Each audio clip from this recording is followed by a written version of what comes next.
Laporan ini terkait dengan dugaan tindak pidana korupsi dan atau tindak pidana pencucian uang (TPPU) berkaitan dengan dugaan KKN relasi bisnis anak presiden dengan grup bisnis yang diduga terlibat pembakaran hutan, ujar Ubedillah di Gedung Merah Putih KPK Jakarta Senin 10 Januari 2022. Laporan itu, ujar Bu Ubedillah, berawal dari tahun 2015 ketika ada perusahaan besar bernama PT SM.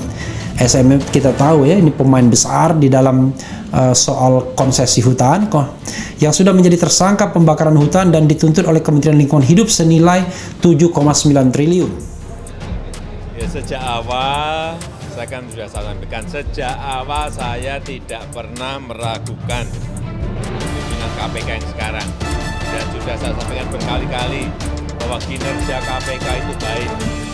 Dan tidak pidana itu ada dikenal namanya tidak pidana pencucian uang.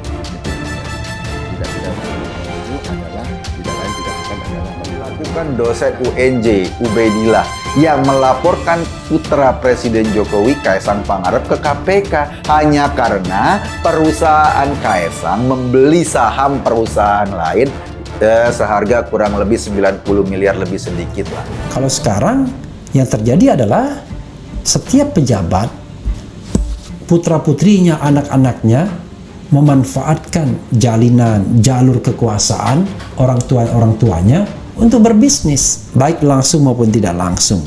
Jadi sekali lagi kita bicara tentang sebuah prinsip good governance dan clean governance yang pertanggungjawabannya tidak hanya di dunia ini tapi juga di akhirat sana.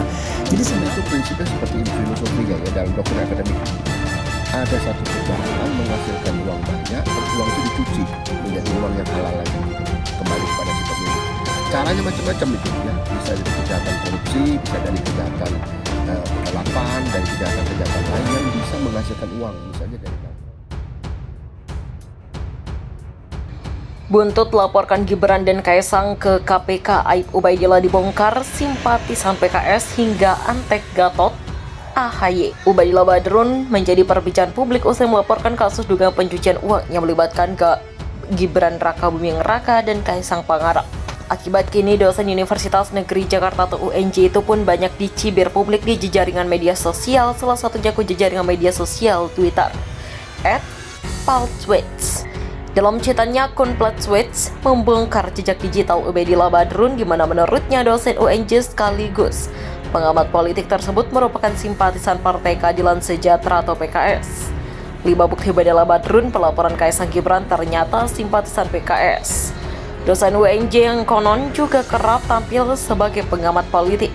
Ubedillah Badrun sudah disorot karena tanpa ada ingin tahu, hujam melaporkan 2 anak buah Jokowi, Kaesang Gibran, ke KPK. Berikut 5 buktinya, kata akun Paltweets dalam kicauannya dikutip Hops.id pada Selasa 11 Januari. Akun tersebut lantas membeberkan 5 bukti yang diduga Ubedillah Badrun simpatisan PKS hingga antek-antek tokoh politik. Ubedillah merupakan simpatisan PKS hingga pernah diajukan jadi Wagub DKI. Bukti pertama, tampak netizen itu membagikan sebuah artikel opini dari Ubedillah Badrun berjudul "Memahami PKS sebagai Aset Bangsa dan Jalan Politiknya Menuju Kemenangan" yang dimuat di situs penaaksi.com. 2014 Ubedillah menulis di media Bodrex kalau PKS adalah aset bangsa dan bisa menjadi partai 4 besar. Faktanya cuma peringkat 7. Kalau ngaku pengamat abal-abal karena prediksinya meleset jauh. Itu bukan ngeramal tapi kampanye PKS, ujar Paltweets dalam narasi unggahnya terkait link artikel opini Ubedillah Badrun. Kemudian bukti kedua, jejak digital Ubedillah Badrun yang diajukan PKS menjadi tim seleksi Cawagup DKI terkait hal itu. Ia pun membagikan sebuah link artikel pemberitaan dari situs Kumparan. Awal 2019, Ubedillah Badrun diajukan PKS jadi tim seleksi Cawagup DKI untuk isi jabatan. Yang ditinggalkan Sandi, kalau tidak dekat dengan PKS, mana mungkin Ubedillah diajukan PKS, ungkapnya. Adapun bukti ketiga terkait link sebuah artikel pemberitaan berjudul "Hanya PKS yang tolak Perpu 1/2020. Ubedillah Badrun DPR kini cuma stempel pemerintah" yang dimuat situs kantor berita politik RMUL. 3/2020 saat Covid memborbardir Indonesia, Ubedillah malah mengkampanyekan PKS sebagai partai yang paling konsisten. karena tolak Perpu Corona. Padahal Perpu Corona untuk selamatkan warga Indonesia masih mengelak bukan simpatisan PKS. Tutur sang netizen sambil menyertakan link pemberitaan soal Ubaidillah Badrun tersebut. Ubaidillah disebut antek Gatot AHY. Selanjutnya bukti keempat, netizen ini membagikan sebuah link artikel pemberitaan yang dibuat laman Fajar berjudul Prabowo Sandi sama-sama masuk kabinet Jokowi. Pengamat bilang AHY Gatot Nurmantio akan mendapat tempat di hati rakyat. 4. Antek Gatot AHY saat Prabowo Sandi masuk kabinet Ubaidillah juga genit ke Gatot AHY.